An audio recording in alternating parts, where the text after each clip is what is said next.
I asked my love to take a walk, just a little walk, down beside where the waters flow, down by the banks of the Ohio. He sang it so softly, the melody barely seemed to leave his lips. His voice was beautiful, hauntingly so.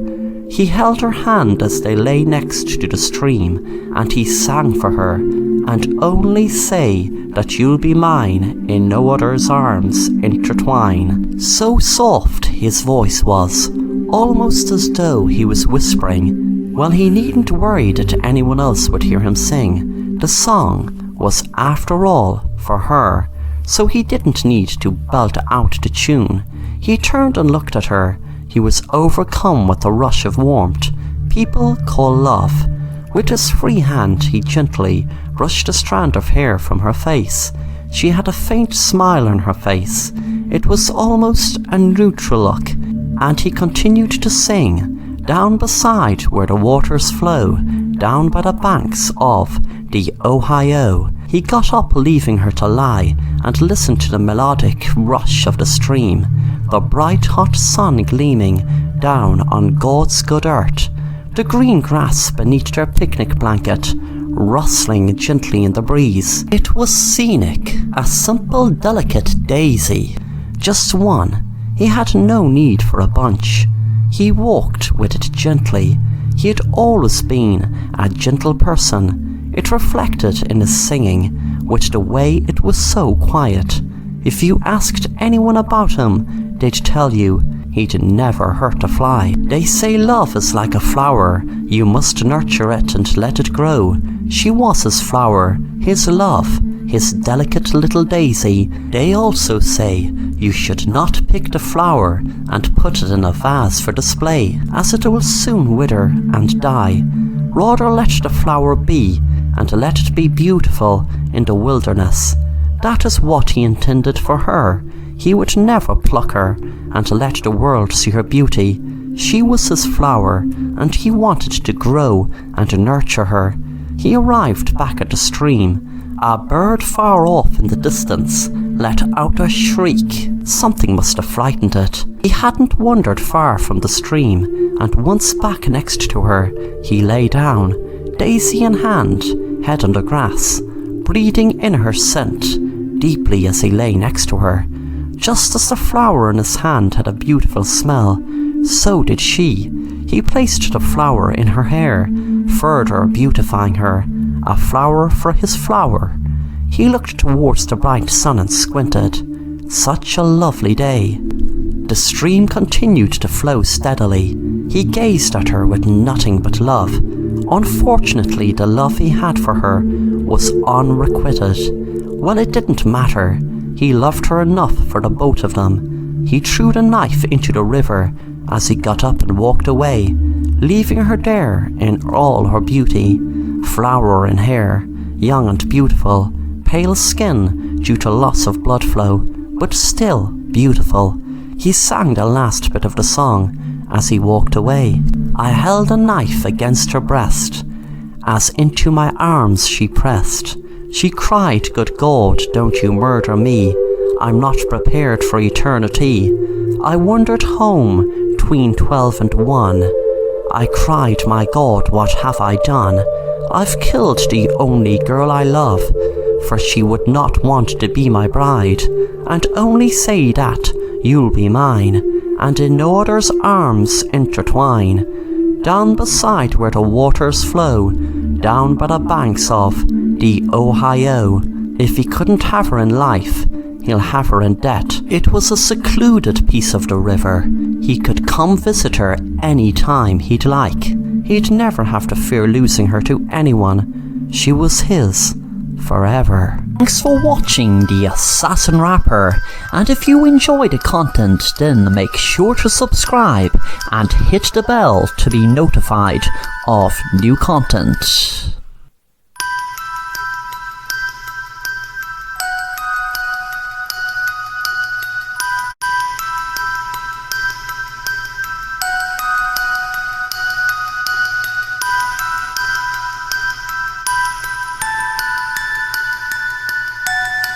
Marcus was the owner of a gated community.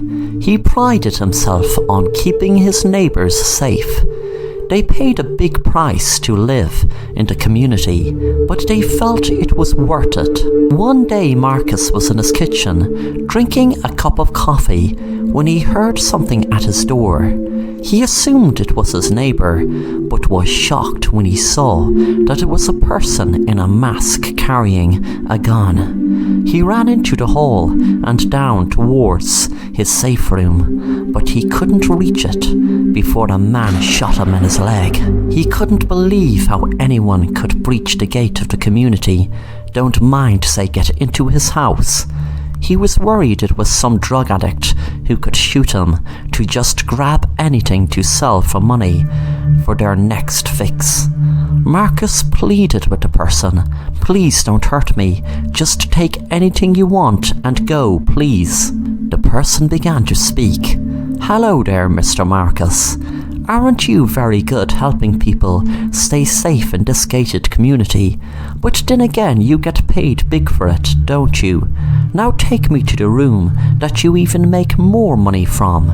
Marcus was wondering did he mean what he thought he meant, so he took him around to room after room, but not to the room that he thought he meant. The man pointed the gun at Marcus's head and said, "You have 5 minutes to take me to that room, or I'm going to have my friends burn this community to the ground." Within 3 minutes, Marcus opened the door, where valuable paintings lined the wall.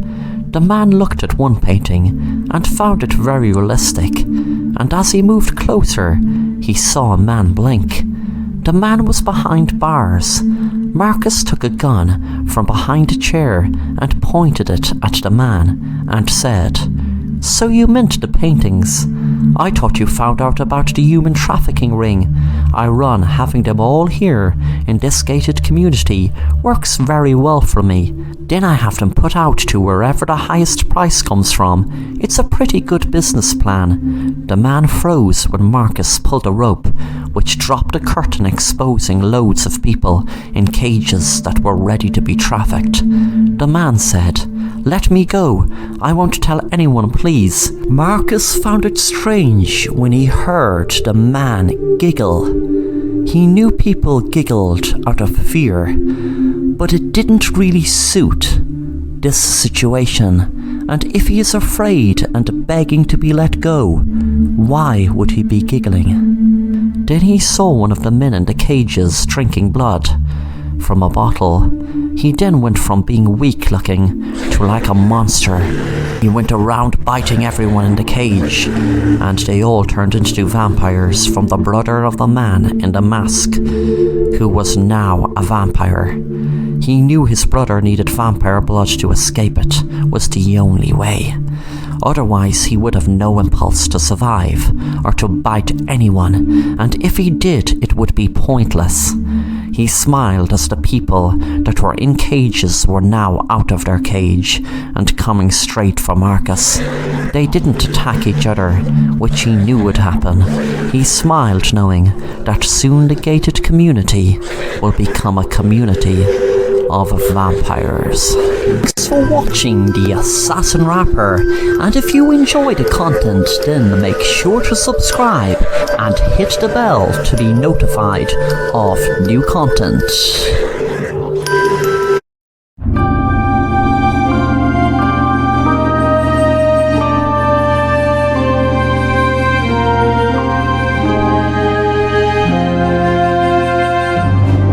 Sarah, Jessie and Judy were walking home from school, and it was just like any other day, except for something bad and sinister in the news once again.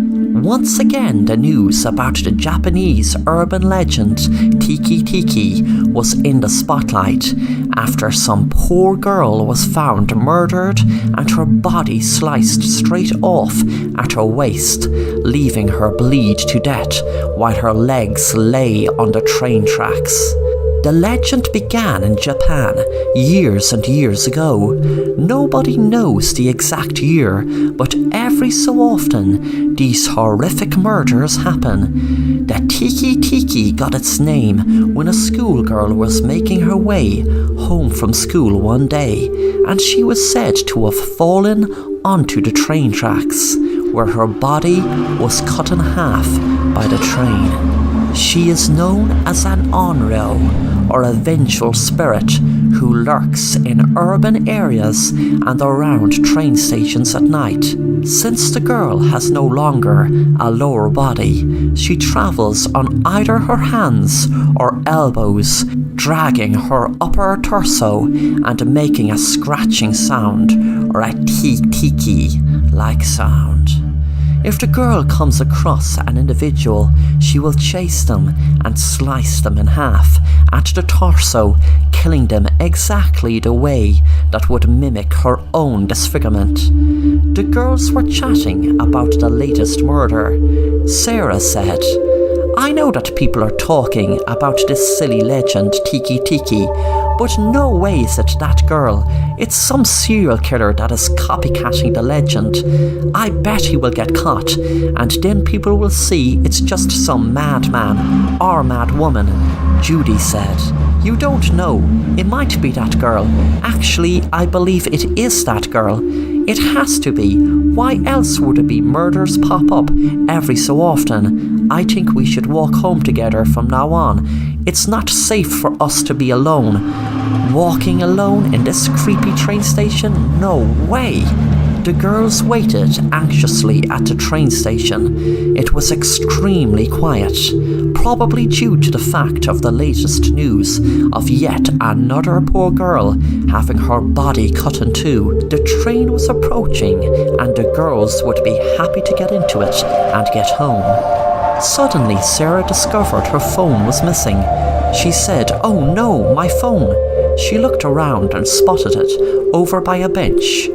The girls got into the train, and suddenly Sarah was walking towards the door when the doors shut.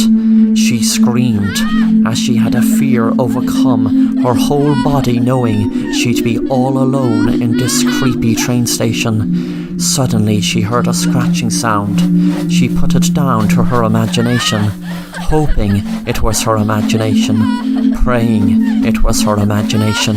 She heard it again. She turned around and she screamed when she saw a girl with no legs crawling along the ground. Suddenly the girl gained speed. Sarah ran and ran, but the girl with no legs used a huge knife to slice Sarah in two. The tiki tiki noise stopped as the girl stopped, smiling down at Sarah, bleeding to death.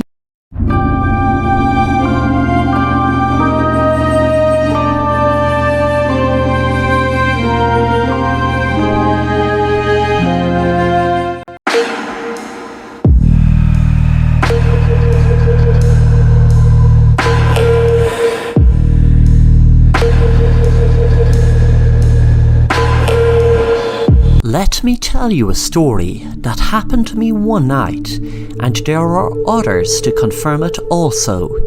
It was just an ordinary night shift. I normally like working on night shift because I am a bit of a night owl, so I don't mind staying up late at night. But one night things became really strange, and what I mean by strange is an understatement. I mean extraordinarily strange. You will see as you watch the story. Let me start at the beginning. It was a Friday night, and I was working the night shift in my local hospital. I was just relaxing in the reception, reading a great book, when suddenly a man burst in the door. He was carrying a woman and shouted, "Help! Help! I saw this woman on the road. She's about to have a baby." I said, "Sir, who is this woman? I need to put her details into the system, but don't worry, we will get her to the labour ward right away." A few minutes later, the lady was put on a stretcher and put into the labour ward. She kept screaming and screaming. The man didn't know who she was, as he just picked her up on the road, and the doctors and nurses couldn't get anything out of her. Suddenly, a photograph fell out of the woman's hand, and it was of her and another woman. There was the name Claire Jackson on the back. I heard them say her name, and out of curiosity and trying to solve the mystery of who the woman was, I researched her. Claire was taken away from her mother due to her mother suffering from delusions of being the Messiah to a Dark Lord. She was taken away into the asylum, rambling about a satanic ritual performed to summon a Dark Lord that would be born on November 22nd. I froze when I read that date, as I was reading that article exactly on November the 22nd. Suddenly the screaming grew louder. I ran into the labour ward, and the lady had given birth. The whole hospital got covered in a dark mist. The woman stopped screaming and gave a sinister smile, and the baby looked up at us with bright, red, evil-looking eyes that shone through the dark mist. Now that I've told you the story, let me tell you the weirdest, strangest thing. That woman walked out of the hospital that night with her baby and was never to be seen again. We checked CCTV footage and we were all around the bed where the woman was, but the baby and woman weren't anywhere to be seen on any of the CCTV footage. But we know what we saw, and we know that we didn't imagine it. How could so many of us have imagined it? But the question I ask is, if that baby is a Dark Lord, when will it make its presence known? Every day I worry that the room I'm in will get covered in that black mist.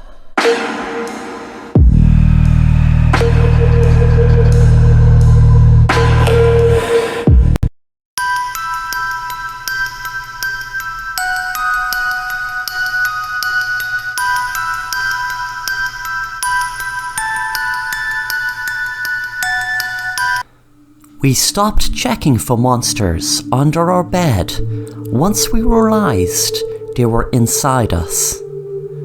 "Don't turn the lights off, please, Mommy," he said timidly, fear resonating in his voice. His mother laughed lovingly and assured him the nightlight would provide sufficient lighting from whatever he feared would come forth from the darkness once she had left. "Okay, but please check in my closet before you go," he asked of his mother meekly. She decided to humour him and did as he asked. Once satisfied nothing was in there, he seemed a little more at ease, his young head against the soft pillow. She passed by his bed and kissed his forehead lovingly.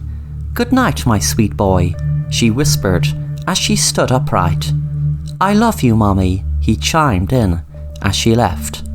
Just before she shut the door, "I love you too, Aaron," she said with a smile on her face as the door sealed him in from the rest of the house.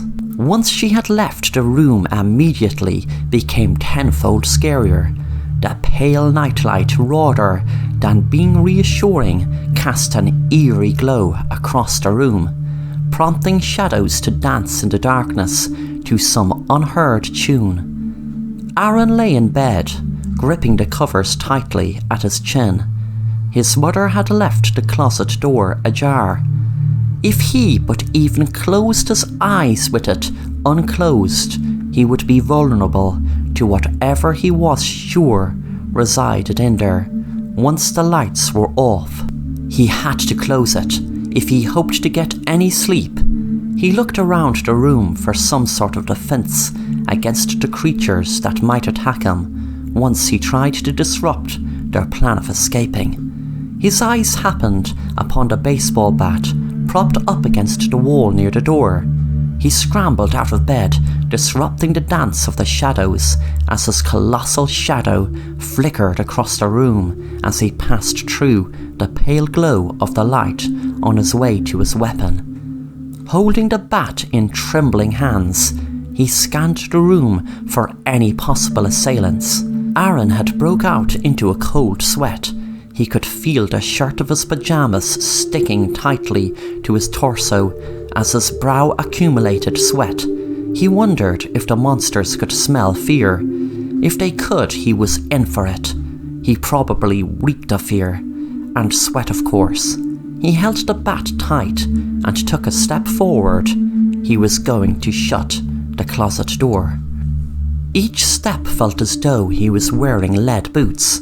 It was almost painful walking towards what very might be your dead man walking, as they would say. The shadows had begun to dance again. Perhaps it was a dance of death. Aaron began to wonder what the monster would do to him if the bat could not protect him. He could almost see it slowly stretching out to its full size, towering above him, picking him up and bringing him closer to it. Its horribly scarred face, full of blisters and warts, pouring out a gooey slime. The dead look in its eyes and row upon row of razor-sharp teeth. Would it bite his head clean off, or simply devour him whole? Aaron came back to reality, as he was now at the closet door.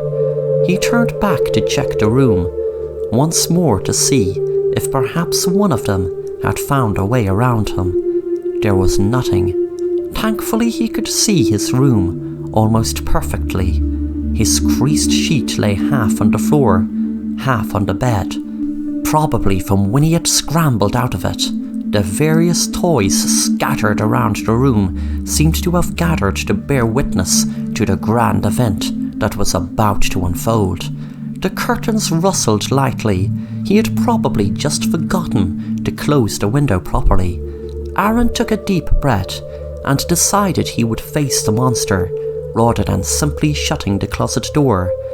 He exhaled quickly and swung the closet door wide open, bat high above his head and ready to face his doom. He breathed yet another deep breath, but the exhalation was more of a sigh of relief than anything.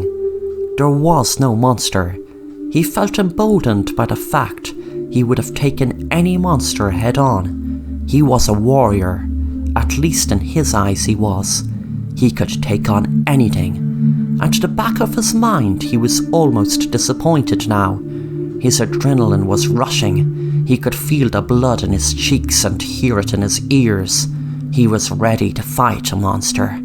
He made his way back to his bed, but with his newfound bravery decided to close the window first. Usually Aaron would be too scared to open the curtain in the dark out of fear of what would be behind the curtain, or worse yet, what might be looking in on him from the outside. But he was brave now. He was a would-be monster killer. He could close a window and bear looking out the dark window. He approached the curtain and flung the curtain back, bat prepped to swing at any monsters hiding behind it. Nothing. Dang, monsters are scared now, he thought, with a smile on his face. They know I'm not scared, and I've got a bat, he told himself. Reaching for the window, he saw it was closed. Realizing his eyes must have played a trick on him in the dark, with nothing but the pale light to provide for his sight, he returned to his bed and threw the bat at the foot of his bed before jumping on it.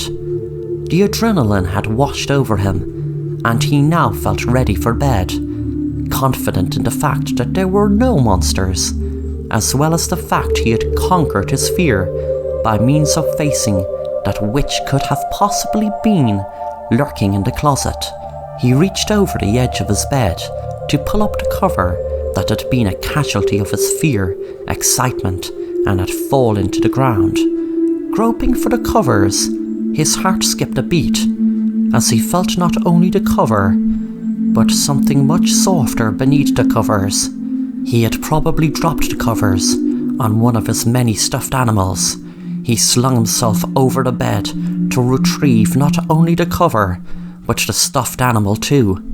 as some company in bed would be very welcome after his ordeal and excitement. The smell washed over him, first as his head neared the edge of the bed. The smell has no description, but if one had to put a name to it, it smelled of death. It penetrated his nostrils. As it grew worse, he raised the covers, beneath which was not a stuffed animal, the decomposed face.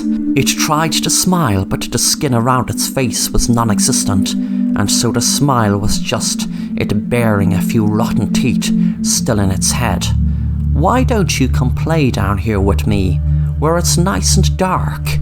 it said, as it reached a bony and fleshless hand up and pulled Aaron by the throat into the darkness.